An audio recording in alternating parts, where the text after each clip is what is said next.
Running into issues with Razer 7.1. Surround sound can quickly ruin gaming, movies, or music, especially when surround audio suddenly stops working or sounds completely different than expected. Many users notice missing directional sound, audio not switching to surround mode, or the software refusing to recognize the headset properly. Sometimes sound still plays, but the surround effect disappears completely. In many situations, a Razer 7.1 surround sound problem can happen because of incorrect audio output settings, software communication issues, activation problems, or temporary sound glitches.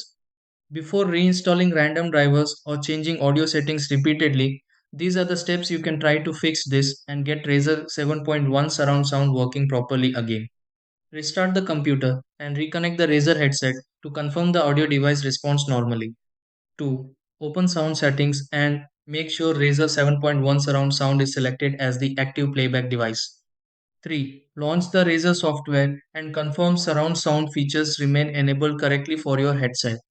4. Check whether the headset activation or audio configuration finished properly if setup was recently completed.